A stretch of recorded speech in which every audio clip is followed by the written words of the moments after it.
And I've been thinking about this for a couple of months because people, especially around Christmas time, were like, hey, the malls are packed. And I'm like, the malls have been packed before Christmas.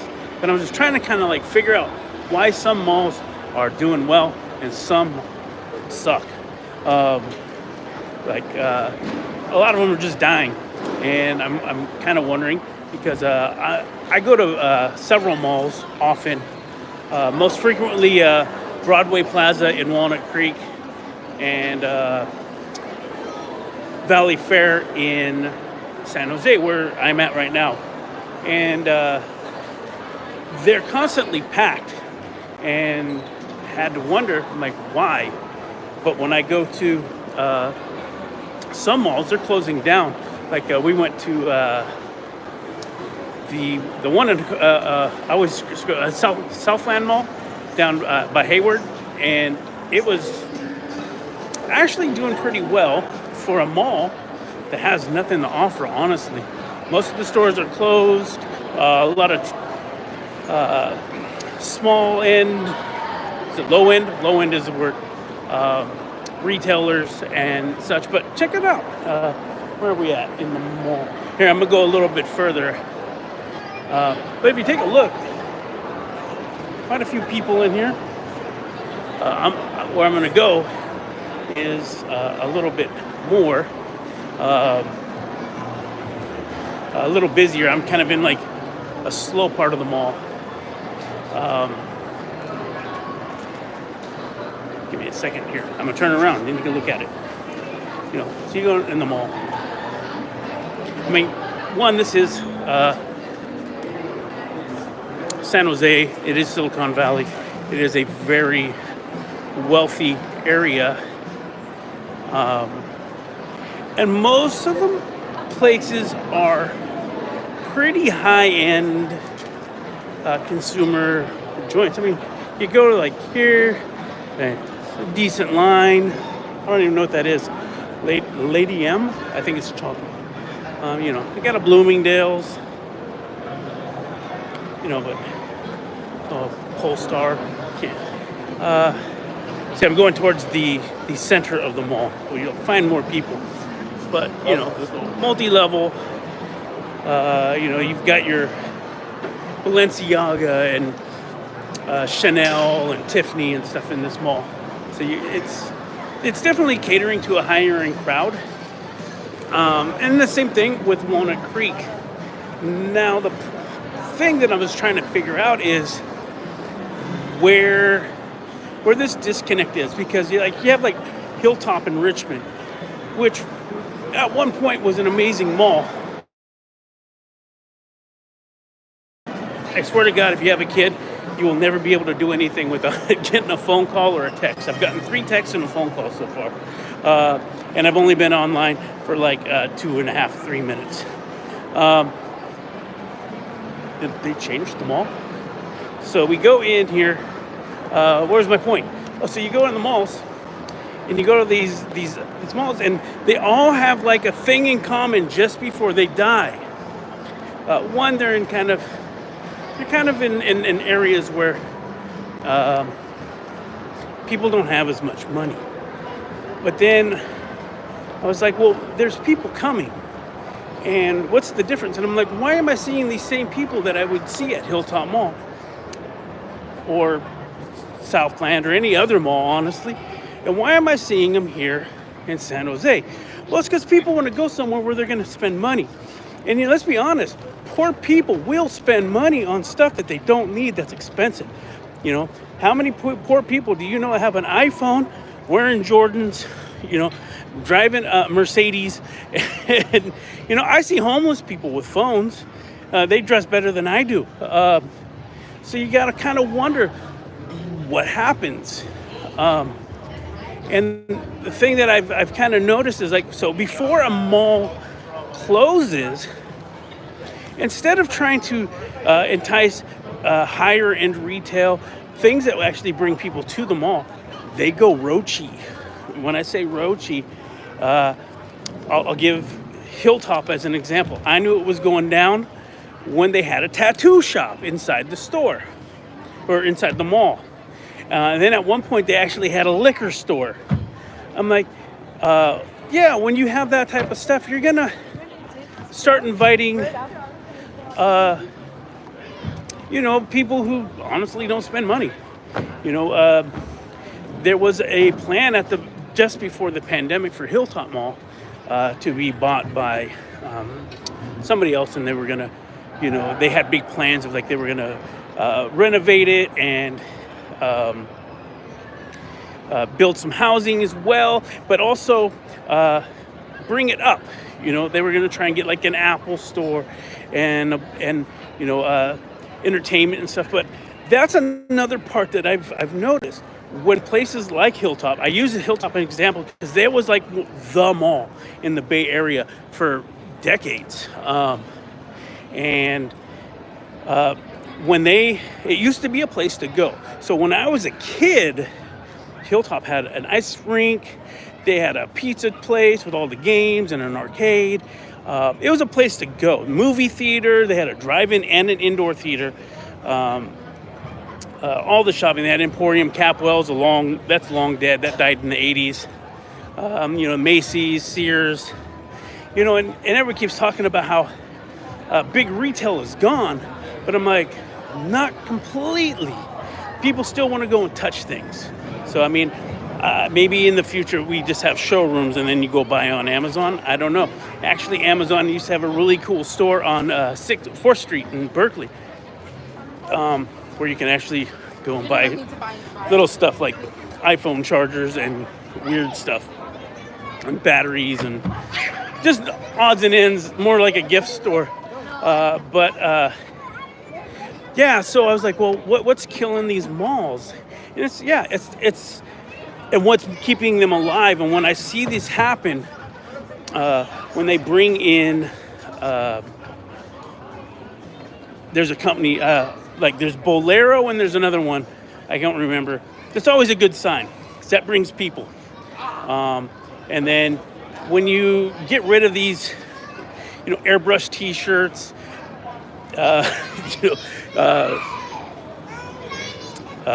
the guys they resell the Jordans, what we call sneakers. When you get rid of those, when you get rid of the tattoo shops and the little roachy stuff, it signals people, not just poor people, but people with more money to spend. Hey, this is a place to be, because that's also what happened. And so when you had all these little roachy spots, it's great incubation space for small mom and pops, but that's not what people are going to the mall for. They go downtown for mom and pop. What they go to the mall for is they want to go and they want to get their Nikes and their whatever's, their name brand stuff. They want to come to Cheesecake Factory, or they want to go to the Apple store. They want to go to these places, these destination places. But when you don't have that, and all you do have is stuff that doesn't appeal to a higher end crowd, well, you're going to lose that higher end customer. And of course, the malls are going to fail. And you'll get what you have in Richmond, which is a place that's just sitting there where the only thing that they do have is a Walmart. And it's the worst Walmart I've ever seen. It's terrible. It's dirty. It's cramped. It's old. It's broken. The people there don't care. It's the worst. And that was also kind of another death knell, was Walmart coming into that place. It's an area that needs it, but that wasn't the right location. And so now all they do is they have like the weird circus.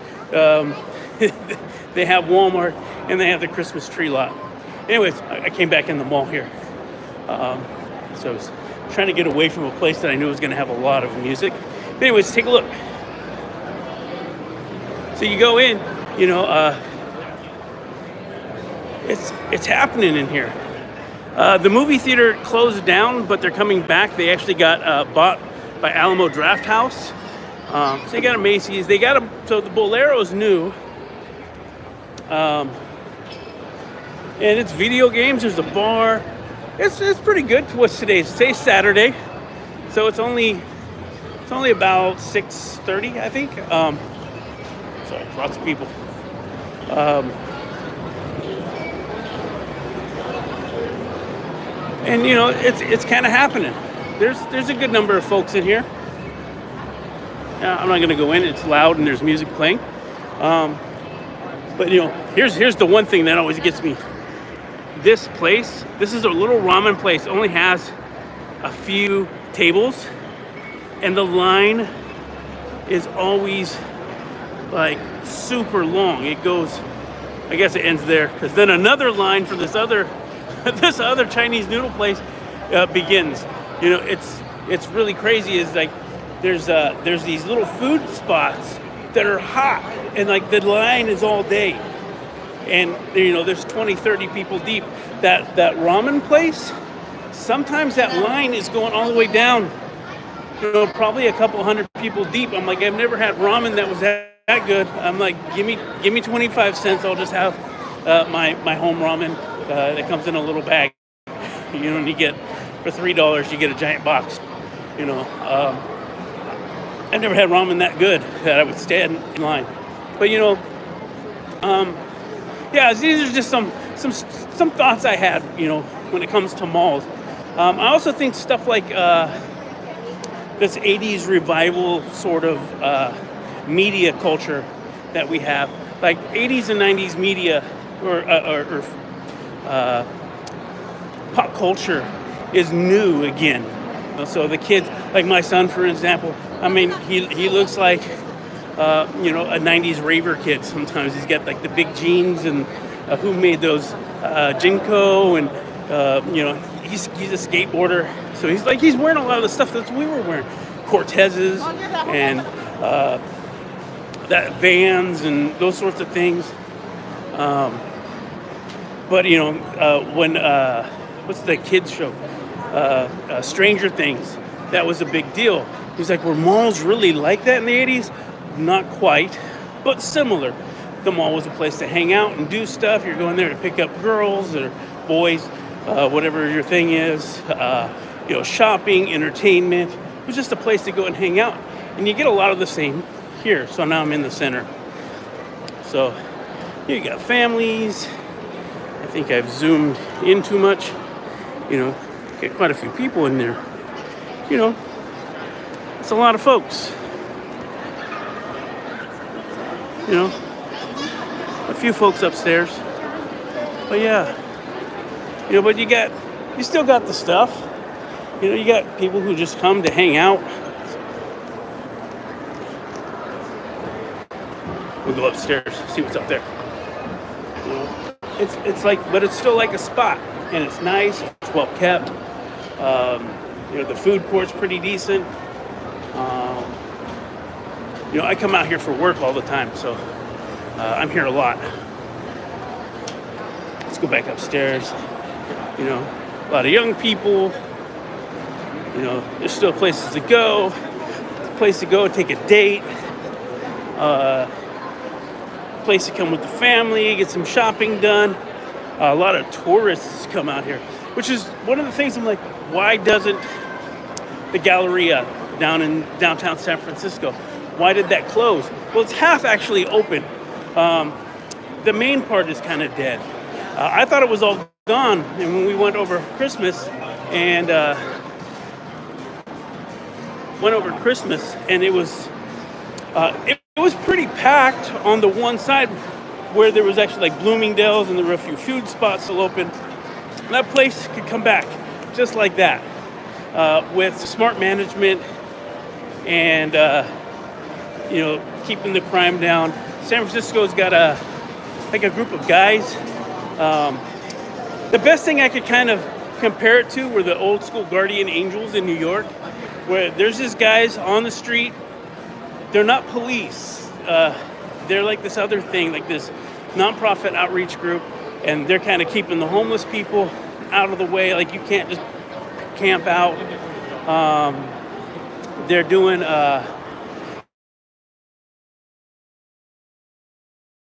they're trying to stop it, trying to get the police involved. They're not messing around. They're trying to keep it clean. if somebody, you know, shits on the ground or something, they're trying to get it cleaned up. So it's on the rise. You go to San Francisco, people are coming out, but there are still a lot of stores that are just down and out right now. But I could see it coming back. But anyways, the whole point is, why do some malls do well and some fail? And I think it really does come down to that, who you attract. And it's a very much like I guess you could call it a gentrification sort of thing, because when your clientele is all groups, rich and poor. Geez, check this line out. This is all for that. Was it ramen nagi? I don't know. It's a really small spot. I don't know. It's a really small spot. You know, look, there's people just hanging out, young folks, people just chilling. There's a few little spots. This little area, they just rebuilt or added this whole spot on. I guess they're set up for like Chinese New Year. Oh, see, this is like a new spot, Taco Mania. They got this Italy and H&M. So like these are things you're gonna find in some more high-end malls.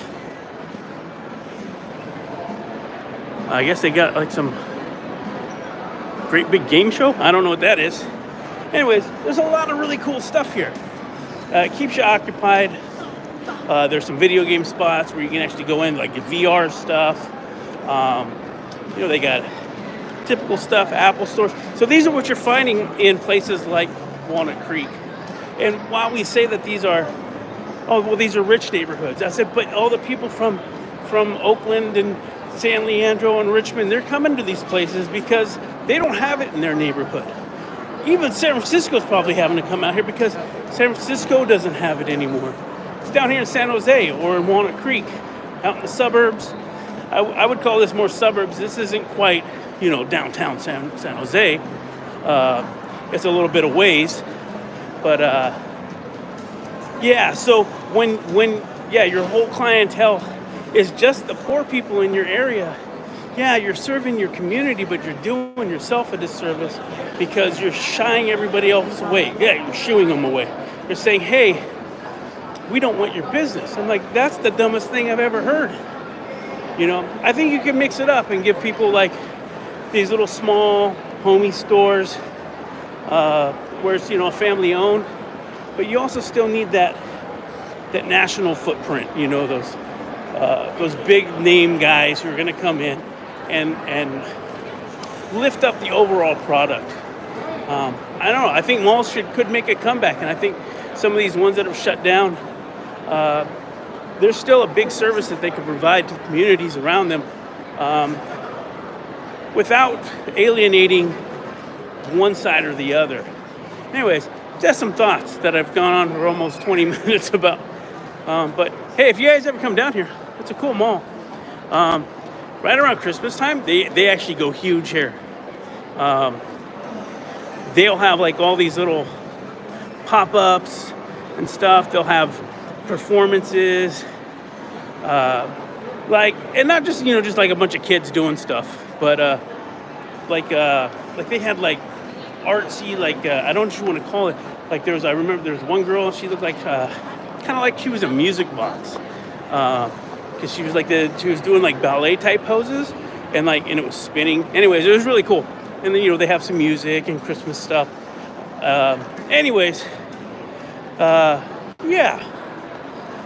But I don't know. Do you guys have any thoughts? Like, why do you think malls fail? I mean, do you think it's really Amazon that's killing them all? Or do you think it's am I on the right track here? Or you know, what do you think? Anyways, I'm gonna go. My kid keeps calling me, so I don't even know if I'm online still. Anyways, guys, take care. Happy New Year. And I don't know. I'm gonna keep coming up with stuff to post here, because not a whole lot of baseball coming out of me lately. and probably not in the future. So, all right, guys, take care. Happy New Year, and I'm signing off. Zenny62. Bye.